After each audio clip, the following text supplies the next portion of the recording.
Всем привет, вы на канале Польза.нет, меня зовут Саня, и здесь только быстрые обзоры и долгие стримы. И сегодня, вопреки всему, несмотря ни на что, я буду рассказывать вам о OnePlus 11. Чтобы не было скучно, это OnePlus 11 на глобальной версии. Китайский OnePlus я сравнивал с Xiaomi 13, этот OnePlus глобальной версии я буду сравнивать с iPhone 14 Plus. Почему с ним? Потому что это почти флагман, у нас есть 14 Pro Max, и это почти флагман. Почему OnePlus все-таки почти флагман? Потому что беспроводной зарядки здесь нет, официальной защиты от влаги нет, но по большому счету все остальное в нем просто великолепно. Это с одной стороны.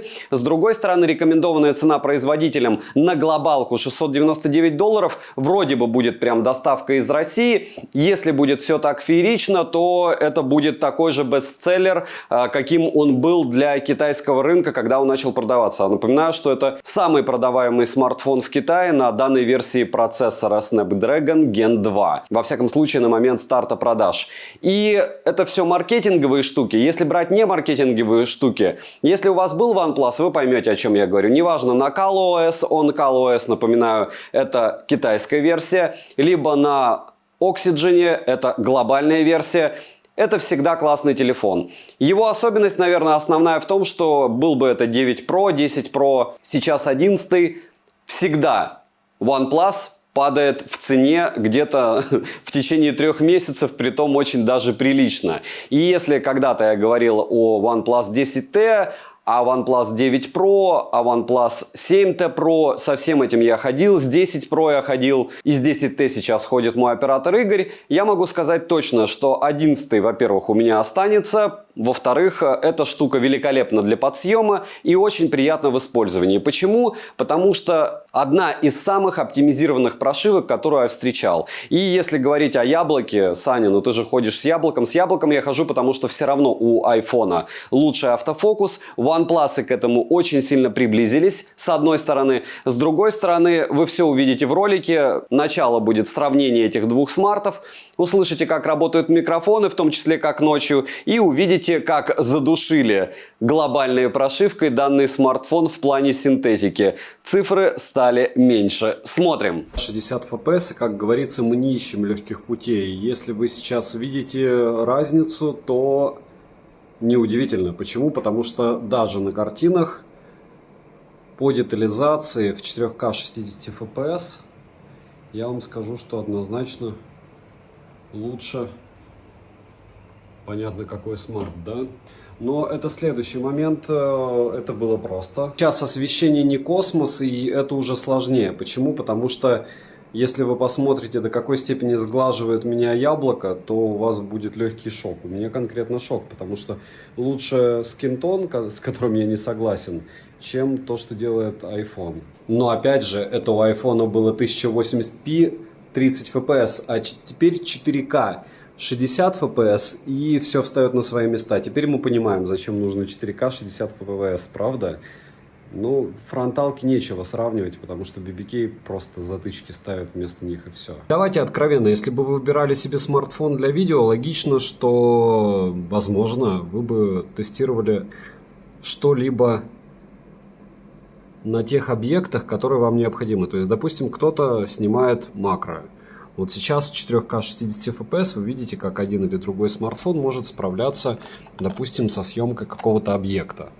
И я вам скажу, вот смотрите, автофокус у яблока и автофокус у OnePlus.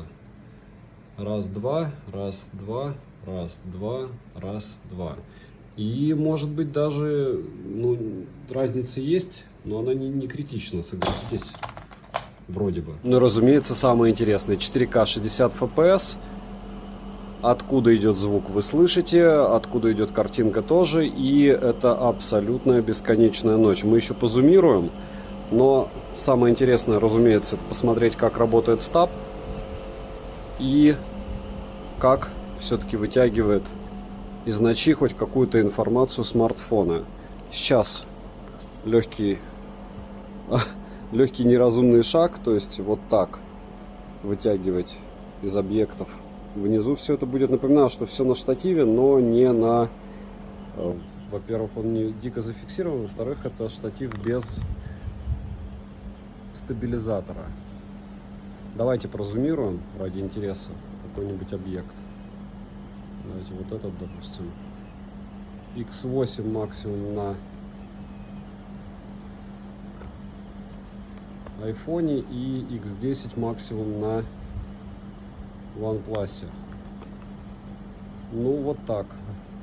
Разницу, я думаю, вы ощущаете и без моих подсказок. Еще немного ужасных условий съемки. Это у нас фронталка, также ночь, но мне во всяком случае бьют в глаза свет.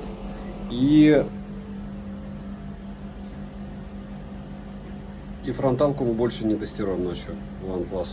Та же локация, 4К 60 FPS, некомплементарная съемка снизу. И сейчас вы видите, как работает камера OnePlus и как работают камеры и микрофоны у Яблока. Если говорить об оптимизации, еще раз повторяю, что смартфон у нас уже на кислороде. Это значит, что они допиливали прошивку китайскую ColorOS. Понятно, это чуть-чуть другое. С одной стороны. С другой стороны, железо подразумевает, что они уже все оптимизировали. Насколько оптимизировали, насколько хорошо все это снимает, вы можете оценить. Но Яблоко, разумеется, уже оптимизируется не первый месяц, уже месяца 3. И насколько хорошо все это будет в сравнении, допустим, ночью, мы увидим. Насчет эргономики я даже не знаю. Мне удобнее, наверное, пользоваться OnePlus, хотя у него грани скошенные, это полуводопады. Но это с одной стороны. С другой стороны, если говорить о мессенджерах, прямые грани, как у Яблока, по мне, все равно мало кто может переплюнуть. В целом, приятно пользоваться OnePlus, приятнее. Но удобнее, наверное, все-таки Яблоком. Пока так. Смотрим. И дневное сравнение фронталки. Разумеется, у Яблока 4К 60 FPS. Единственное, здесь света намного больше, чем было ночью. Ночной пример фронталки вы тоже здесь увидите. Разумеется, детализация, ну, понятно, у кого лучше, понятно, у кого цвета лучше. Насколько ли лучше? Ну, не знаю. Почему? Потому что все-таки стоимость очень близка одного к другому смартфону. Пишите, пишите. Понятно, что Яблоки могут окирпичить, понятно, что у Яблок падение продаж лютое просто относительно, опять же, прошлых лет. Нет роста, но, как часто говорят, 30 миллиардов-то сверху они заработали не просто так. Смотрим. Что излюбленная локация, 4К 60 FPS, съемка со штатива, никаких стабилизаторов, iPhone 14 плюс. И смотрите, раз, два, это на iPhone 3. И вот теперь тоже освещение на OnePlus. Хороший автофокус, но почти. Ощущаете? И, разумеется, немного общего вида. По большому счету, для того, чтобы сделать вывод, достаточно. 15 секунд фронталки с хорошим освещением. Напоминаю, что у OnePlus еще выходит Buds 2 Pro. И как у меня часто спрашивают: Саня, ты сделал обзор на 16 минут и не сказал про звук. Я сказал про звук. Это дело от первой версии. На данный момент по звуку в лучшую сторону не отличается. Ну, то есть, проще говоря, если у вас бацы первые, бацы вторые, скорее всего, будут в районе 8000, бацы первые в районе 6. Смысла вообще никакого менять нет, и вполне возможно не будет, потому что первые бацы очень неплохо звучали. У них были другие проблемы, допустим, у кого-то умирал аккумулятор через год, у кого-то еще какие-то вещи были, но в целом, если вы сидите на первых, оставайтесь там. Вот так работает фронталка. И на Яблоке мне не нравится, как она футболку мою делает по цвету. Прям совсем странно. С другой стороны, позади меня цвета правильные, конечно, у айфона. И основные камеры, разумеется, улица, разумеется, солнца более чем достаточно, но легкая дымка. Как работают стабилизаторы, как работают микрофоны, вы сейчас видите. Стараюсь сейчас, ушел в тенек, но камеры в тенек не попали. Ладно, это бесполезная затея. Не бесполезно рассказать вам еще раз по поводу фотографий. Очень многие говорят: вот, Саня, давай скидывай фотографии в... Получается рендер, рассказывая о том, что лучше, что хуже, и потом будем делать выводы. Напоминаю, что первое, у меня есть телеграм-канал мой личный, я туда скидываю исходники. И в чем его особенность? Даже в телеграме, который пока вроде не запрещен, не говоря уже о инсте, идет абсолютно бесконечно разное сжатие. Я это буду 1000 раз за каждый ролик повторять. Почему бесконечно разное? Если я скидываю, допустим, IQ Neo 7, вчера у меня был обзор, сравнение с Redmi Note 12 Pro обычной версии на глобальной прошивке. У IQ Neo 7 при скидывании файла, фото в телеграм-канал, он сжимает его до такой степени, что любой смартфон за 1012 будет выглядеть лучше. Но если смотреть исходник, там все волшебно. Вот у Яблока волшебно не исходники, которые тоже неплохие, а волшебная именно оптимизация под все виды мессенджеров, либо социальных сетей. Я не знаю, как они делают, либо они по алгоритмам с кем-то договариваются, что их сжимают меньше. Но смысл в том, что, еще раз, все фотографии необходимо смотреть в исходниках. Либо смотреть в соцсетях, в которых вы будете их использовать. Потому что если я закидываю это все дело в рендер YouTube, YouTube еще сжимает. Я очень часто получаю картинку, которую вы, скорее всего, не получите, во-первых. Во-вторых, вы не будете использовать фото на YouTube. Я надеюсь, что идея ясна. 2 минуты стаба мы проверили, 4К 60 FPS. Так, ну немного предметной съемки, еще и рядом с дорогой. И я могу сказать, что снимает все хорошо. Единственное, OnePlus чуть-чуть выкручивает по мне цвета в исходнике. Их я закину, разумеется, в телеграм-канал свой личный, и сможете посмотреть. Если касается айфона, сразу стабилизация лучше, но учитывая, насколько дропнется цена, она точно дропнется на OnePlus, я думаю, что он будет очень хорошим вариантом. Всем, кто планирует снимать какие-нибудь предметы, еще раз напоминаю, что никакого штатива нет, точнее штатив есть, нет стабилизатора. Безумно громко, безумно светло и максимально быстро, максимально просто, с изменениями всех видов освещения, еще и денька. И вот в помещении, допустим, насколько быстро будет фокусироваться. Оп. Ну и если плавно. А вот здесь мне, кстати, если смотреть экран, то картинка больше нравится на OnePlus, что довольно забавно. Потому что у айфона почему-то она слегка дергается. Еще видите, мерцание ловит. Вот такие вот дела. Не все так однозначно. Немного фронталки в помещении. Вот здесь однозначно лидер виден по фронталке. И еще раз напомню, что исходники фото и частично видео будут в моем телеграм-канале. А сейчас вы видите, как можно спускаться в теньке, используя эти две камеры этих двух смартфонов. Напоминаю, что, разумеется, если они снимают в 4К, мало того, что YouTube сжимает, но и так как это не в горизонтальном положении, а в вертикальном вы видите, то видите вы в итоге с даунскейлом в HD. Но если бы я снимал в HD, то, соответственно, еще бы больше был даунскейл. То есть разрешение у съемки значительно лучше, чем вы видите. В принципе, в первую очередь из-за YouTube. Ну и во вторую, из-за того, что мы запихиваем в одну картинку, которую вы, скорее всего, все равно смотрите в 1080p. Кто понимает, о чем я, хорошо. Кто не понимает, еще раз, посмотрите на разрешение, в котором вы смотрите на YouTube ролик. Прикиньте, что вы его смотрите, скорее всего, не в 4К, скорее всего, в экране не на 4К. И у меня еще YouTube жал в, наверное, раз в 97 видео. И вот в итоге даже с этим раскладом вы получаете, я думаю, довольно приятную глазу картинку. Или нет? Пишите. И финально немного морюшка.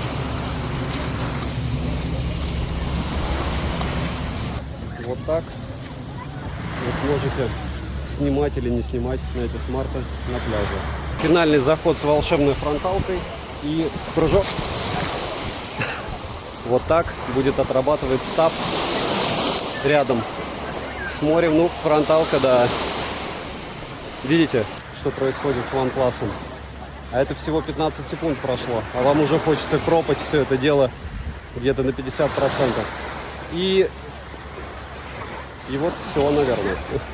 Распаковка. Поставляется данная модель все в той же красной коробке, что и китайская версия данной модели. Выглядит она минималистично, пакинг обыкновенный. В комплекте мы имеем краткое руководство, наклейки, сам смартфон с наклеенной защитной пленкой неплохого качества, но на китайской версии она у меня начала отклеиваться. Адаптер питания на 100 Вт, что хорошо, фирменный кабель для зарядки с USB-A на USB-C и ключ для извлечения прорезиненного слота под 2 нано-сим-карты. Карту памяти, разумеется, все еще запихать нельзя. Минус за то, что при покупке глобальной версии смартфона в стоке нет чехла. Габариты смартфона 163 на 74 на 8,9 мм без блока камера. Вместе с ним 11,4 мм. Вес OnePlus 11 Global такой же 209 граммов. Розыгрыши море. Читаем описание, какие сейчас актуальны. Постоянно это, разумеется, 5 Mi Band'ов 7 серии. Разыгрывается за лайк, подписку и комментарий к любому видео ежемесячно в конце месяца. Если в месяце 30 дней, 30 числа. Если 28, 28. Подписывайтесь с колоколом. Не забудьте подписаться на телеграм-канал скидок. Допустим, сегодня до начала сейла OnePlus Buds 2 Pro выходит в 9000. Хотя я уверен, что они опустятся и ниже 8. Ну а под OnePlus я туда скину свой промик. Телеграм-канал взаимопомощи и мой личный телеграм-канал, куда я скидывал уже много исходников видео и фото с этого девайса. Разумеется, они сильно отличаются от того, что вы увидите на YouTube. Здесь все пережато. Напоминаю, что недавно я уже обозревал OnePlus 11, но только китайской версии. Приобрести смартфон можно в черной и зеленой расцветке. Дизайн смарта привлекательный, выглядит он по мне отлично. Тыльная часть выполнена из стекла, а рамки алюминиевые. С фронтальной части у него последняя версия Corning Gorilla Glass. Качество материала все такое же хорошее, как и сборка. Смартфон в руке без чехла лежит комфортно и пользоваться одной рукой можно, но корпус, напоминаю, без чехла марки и советую сразу же приобрести на него защитный чехол. На корпусе расположили кнопку питания, качели регулировки громкости, разъем USB Type-C OTG версии 2.0, что fail. Далее есть два микрофона, механический переключатель режимов звука и динамики. Звучание здесь стерео, звучание лучше среднего, но не топовое. Смартфон поддерживает Dolby Atmos и пространственное звучание, а в настройках можно выбрать профиль сценария или профиль среды. Кастомного эквалайзера в стоке нет. ИК-порт, как и мини-джек, отсутствует, как и защита от влаги класса IP68. Летим дальше. Смартфон оснащен E4 AMOLED дисплеем, да-да-да, не самый последний это дисплей, от Samsung на 6,7 дюйма с разрешением 3216 на 1440 пикселей и закругленными краями. В настройках можно выбрать Full HD+ разрешение или режим автовыбора. Соотношение сторон 20,1 к 9. Соотношение экрана к корпусу 92,7%. Статическая контрастность 5 миллионов к 1 и динамическая 12 миллионов к 1. Технологии такие как Dolby Vision и HDR на борту. Плотность пикселей с запласом 525 ppi, яркость 500 нит, максимальная яркость 800 нит, а пиковая яркость 1300 нит. С включенной автояркостью при прямом попадании света на экран яркости достаточно. Конечно, 1300 нит это не топовые 1900, но как по мне тоже достаточно, хотя хотелось бы больше. Адаптивная регулировка яркости на базе ИИ на борту, и работает она корректно. Также есть адаптация цвета к окружающему освещению. Используются технологии динамической смены кадров LTPO версии 3.0. Частота обновления экрана максимум 120 Гц. В настройках также можно стандартно выбрать 60 Гц. Авторежим работает при включенных 120 Гц. Тест на частоту и дискретизацию касания вы можете наблюдать на экране, и результаты оставляют по мне желать лучшего. DC-димминга на борту нет, и это не есть хорошо, так как шим на 100% яркости 33%, на 50 35%, на 40% поднимается до 85%, а на 25% до 56%, на нуле 25%. Результат далек от идеала. Always on Display в наличии, разумеется, полноценный. Мультитач на борту, и на 10 касаний экран откликается хорошо и быстро. Разблокировать экран можно при помощи сканера отпечатков пальцев, внедренного в экран, и распознавания лица. Сканер отпечатков пальцев отрабатывает хорошо и довольно быстро. Разумеется, промахи проскакивают, но довольно редко. Завести можно до 5 отпечатков, ко всему один и тот же отпечаток, в отличие от Xiaomi, завести здесь нельзя. Смартфон ругается и говорит: давайте мне другой палец, этот я и так знаю. Распознавание лица срабатывает отлично, даже под углом, и внести биометрические данные можно только одного лица. Рамки минимальные, подбородок небольших по мне размеров. Стоковая цветопередача хорошая, но показатели шима и частоты дискретизации касания не радуют. В настройках можно найти защиту глаз, улучшение цветопередачи видео, абсолютное качество изображения, режим HDR, адаптивный спящий режим и так далее. Персонализировать экран и интерфейс под свои предпочтения возможность есть, и настроек более чем достаточно. Процессор установлен Qualcomm Snapdragon 8 Gen 2, последненький, с техпроцессом 4 нанометра с 8 ядрами. Максимальная частота, которого 3,2 ГГц, графический процессор Adreno 740, система охлаждения с общей площадью 3685 мм², интерфейс Oxygen OS версии 13 на базе Android 13 версии. Новое обновление уже прилетали. Оперативная память LPDDR5X доступна на выбор 12 или 16 ГБ. Расширить виртуально ОЗУ можно до 12 ГБ, сверх уже имеющихся. Помним, что это маркетинг. Внутренняя память UFS версии 4.0 на выбор 256 и 512 ГБ, имеется поддержка Wi-Fi 6 серии, не 6E, хотя 6E для нас тоже не актуальна, как и поддержка 5G сетей мало кому нужна, но она здесь есть. Для 4G есть Band 7 и 20, что неудивительно, это же глобалка. Звучание во время разговора приемлемое, микрофон отрабатывает отлично, как и датчик приближения. Напомню, что в некоторых моделях, к примеру OnePlus 10T, OnePlus 9 Pro, датчик приближения работает очень плохо. Бионический биомоторчик отличный, тактильно приятный и настраиваемый. Сенсорный отклик O-Haptic с полноценной настройкой. Bluetooth версии 5.3, NFC смартфон поддерживает, на данный момент можно установить MirPay. Из навигации на борту GPS GLONASS, Galileo, Beidou и QZSS. GPS-тест в городских условиях показывает точность до 3 метров, что для данного процессора стандартно. Емкость аккумулятора 5000 мАч. PC-марки OnePlus 11 отказывается проходить, как и китайская версия. Смартфон поддерживает быструю зарядку на 100 Вт, а вот беспроводной зарядки нет. И реверсивной тоже. Смартфон заряжается от 0 до 50% за 14 минут, от 0 до сотки за 28 минут в среднем. На борту есть технология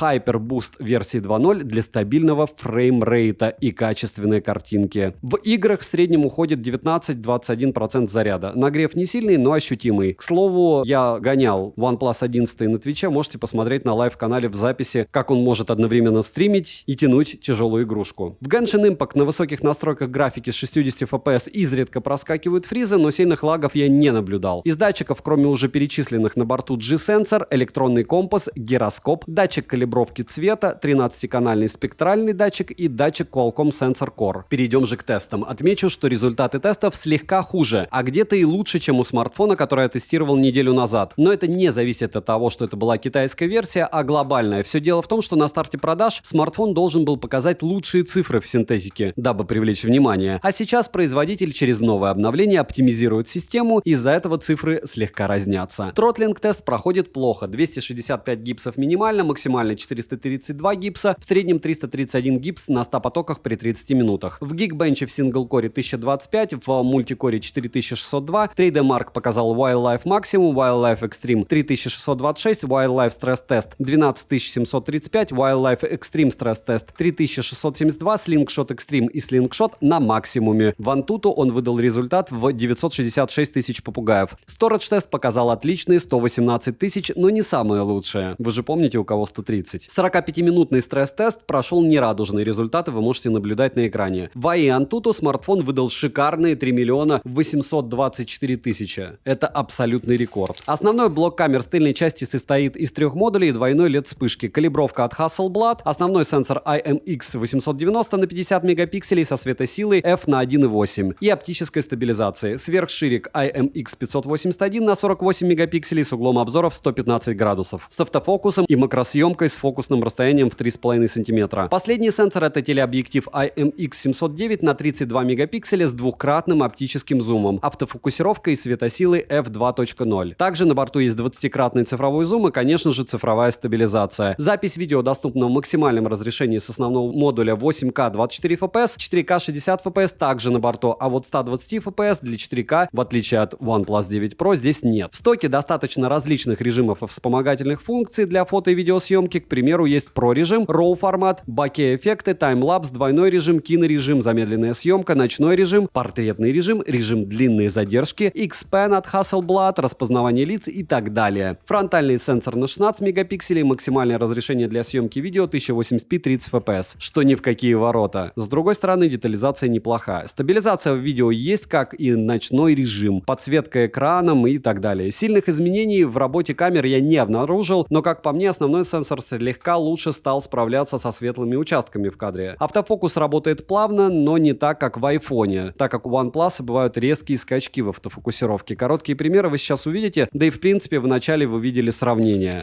4К 60 FPS, абсолютная ночь, минимальное освещение и вот такая вот съемка с нулевым освещением для вас будет возможна. Чуть-чуть больше одни шумы, еще больше и все равно шумы.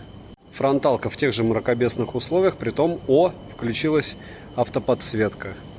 Ну, хорошо, что включилась, правда? Хотя погода это все дело не делает. Фронталки и так у BBK не особо хорошо снимают, а когда ночь, они снимают совсем нехорошо. Да? То же самое, ночь 1080p, фронталка, ветер сильный, примерно. Разумеется, немного пляжа, 4К 60 FPS, и основная камера не блещет все еще. Будем ждать обновлений, потому что вот это вот дело не дело вообще для такого уровня смартфона. Ночь, ночь, ночь. По мне даже фронталка ночью приличнее выглядит, чем основная камера. Я не знаю, может быть она сглючила, но как снимает, так и размещаю. Все гениальное просто. День фронталка OnePlus, и вы сейчас видите, как может она работать, если вы будете в максимально солнечной обстановке пытаться записывать видео.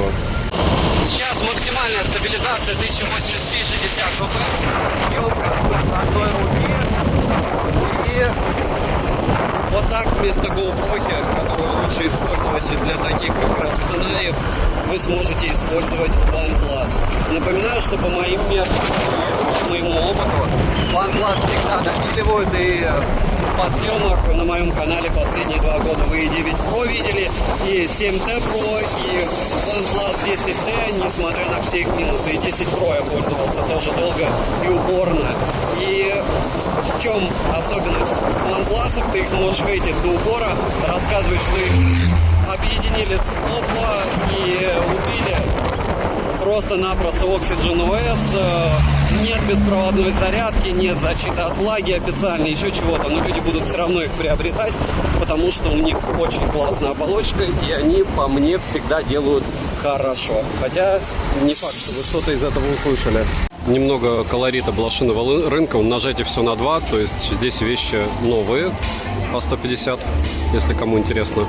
Там вещи будут по 60 рублей, по 40. В основном по 40. Фронталка ночь 1080p, еще немного примеров. Напоминаю, что при тесте китайской версии прошивки особо сильно ничего не поменялось. Но вы заметили, что просели результаты в бенчмарках. С одной стороны, с другой стороны увеличилась стабильность аппарата. И с третьей стороны, разумеется, там с агрегацией частот совсем другая история. И совсем. То есть да, по камерам мы имеем те же тапки, только в профиль, но не те же тапки, а вообще те же камеры. Но сама оптимизация лучше. Минусы: нет защиты от влаги, нет мини-джека, нет ИК-порта, нет возможности расширить внутреннюю память, вставив microSD. Смартфон периодически перегревается, шим не радует, как и частота дискретизации касания. Вообще, экран могли бы все-таки последний поставить. Нет беспроводной зарядки, старенький USB разъем. Цену можете посмотреть по ссылке в описании к видео, но напоминаю, что они обещают $699, плюс вы можете еще использовать мой промик, и вполне возможно вы можете дождаться распродажи, когда понизят курс Али. Но не факт, что распродажа конкретно глобалки OnePlus 11 заползет на вот эту распродажу. Если заползет, будет круто, получим 2 скидки в одну. Если нет, то будем выбирать. Но напоминаю еще раз, OnePlus со временем очень прилично теряют в цене. И довольно быстро. Не так быстро, правда, как Samsung S23 Ultra. Я думаю, кто мониторил цены, тот поймет, когда ты за 4 дня видишь падение на 30 тысяч. Не забудьте подписаться на телеграм-канал взаимопомощи, скидок и мой личный телеграм-канал. Написать в комментах здесь, чтобы вы еще хотели увидеть на обзор. Скоро будет IQOO Neo 7. Активировать мне бы хотелось на 2 смартфона. Почему? Потому что ценовая категория очень близкая сейчас. Но если Plus, скорее всего, не будет стоить в районе, не знаю, $700, то я про iPhone, то OnePlus будет стоить, мне кажется, в районе 5 сотен, 4,5 сотен, может быть, во время каких-нибудь лютых сейлов. Как он снимает, я думаю, вам уже ясно, и кому-то понравилось, кому-то нет. Есть ли разница между глобалкой и китайской версией? Разумеется, есть. И это не только зарядник, это не только агрегация частот. Это, в принципе, еще то, что в глобальной версии чуть-чуть задушен процессор. От этого мы получаем больше стабильности. В целом, девайс я однозначно рекомендую. Не забудьте, что в описании, скорее всего, будут промики на старт сейла. Потом они в 99% случаев работать не будут. Но это не важно. Почему? Потому что сейл как раз в ближайшие дни, 13-го на Али, 8-го вроде бы старт продаж глобалок, во всяком случае в США, может быть на Алиэкспрессе тоже. Из самого интересного, они собираются продавать прямо из России. Надеюсь, сильно вода вам не помешала, надеюсь, что вы не сильно расстроились от того, что iPhone снимает объективно лучше на обе камеры, с одной стороны. С другой стороны, выглядит намного лучше OnePlus, повторяюсь. Девайсу однозначная да, не забудьте посмотреть версию для Китая на ColorOS, увидите там совсем другие цифры в бенчмарке. Пишите, интересен ли вам такой подход. Почему? Потому что телефоны плюс-минус сейчас одинаковые, с одной стороны. И с другой стороны, интересно, мне кажется, всегда сравнение с какими-то топами. А яблоко, вопреки всему, несмотря ни на что, является топом. Добра и удачи вам, дорогие друзья!